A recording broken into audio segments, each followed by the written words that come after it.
Dr. Guy Midgley is the director of the School of Climate Change at Climate Studies, at Stellenbosch University, and joins us now on this.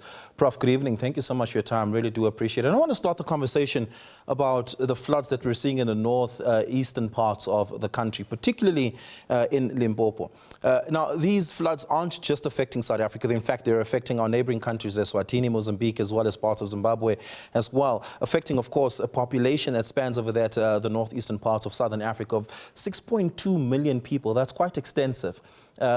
What information do we have about the weather system that's causing this? Well, thanks for having me. One's heart goes out to people affected. These are tragic events. Well, the weather system is related to a condition I think a lot of people have heard about called La Niña. And what is happening during La Niña conditions is that the easterly winds blowing across off of the Indian Ocean strengthen. And that feeds more moisture into the tropical areas, so the areas somewhat north in South Africa. But at the same time, it causes high winds and drying conditions in the Cape, which relates to the increase in the fire risk and the wildfires. So they're basically traced to a similar, to the same cause. Both of these sets of events. Hold on. So just to understand you correctly, there's a relationship between the floods in the northeastern parts of the country and the felt fires that we're seeing in the southwestern parts of the country. 100%. I mean, we know that when we have a strong southeaster in the Cape, you often get heavy rainfall events in summer up north. That's fairly well known.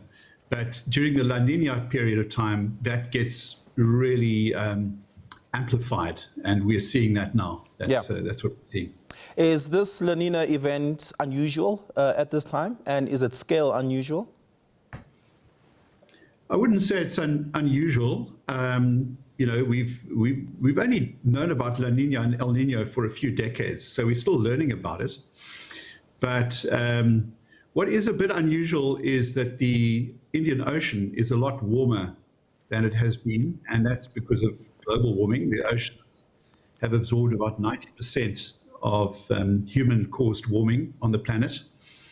And that juices up the climate because you've got warmer surface temperatures in the ocean, and that creates humidity, which leads to these heavy rainfall events. So it's very much linked to a climate change signal as well.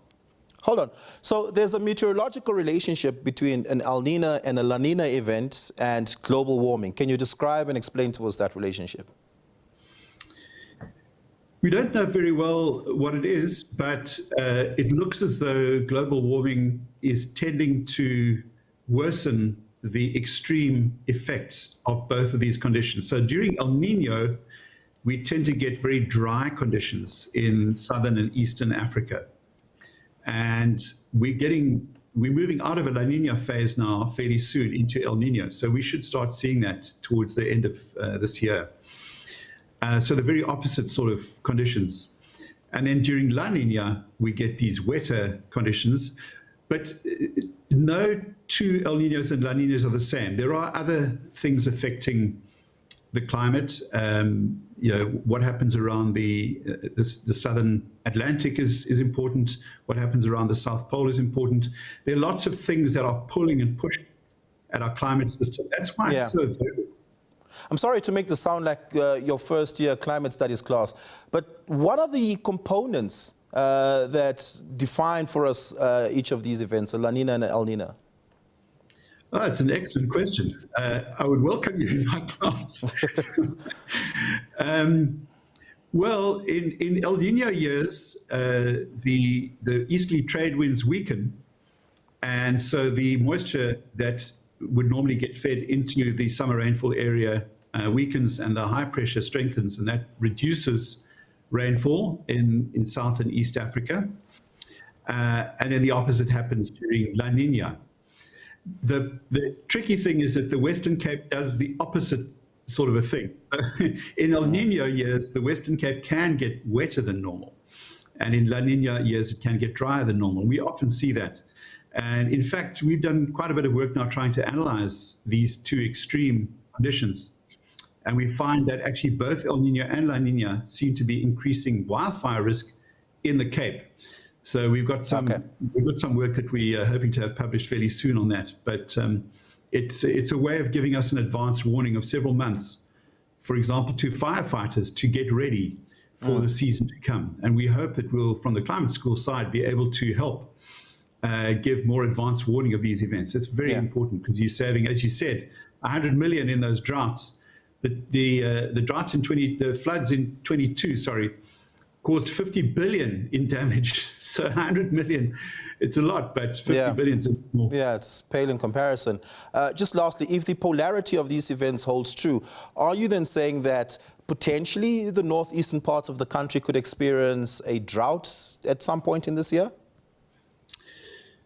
Well, that would normally be the prediction, that as we move deeper into El Niño, the probability of dry conditions increases. I'm not a weather forecaster by any manner of means, but I mean, my challenge is that we've focused so much on climate change that we've somewhat neglected understanding these oscillations. And South Africa needs a climate research program, which will, I think, be able to save us billions of rands if we can get better at predicting the impacts of these, predicting the likelihood of these events months in advance, which I'm sure we can do. Yeah. Are there any instruments currently available, any technologies at our disposal that we can use to either disrupt the impact and effect of the extremities or at least mitigate that preemptively? Wow, that's a tough one. That's a very challenging question. I think preparation and, we need to get a bit more proactive in terms of building up resilience in our infrastructure. Bridges shouldn't be getting washed away.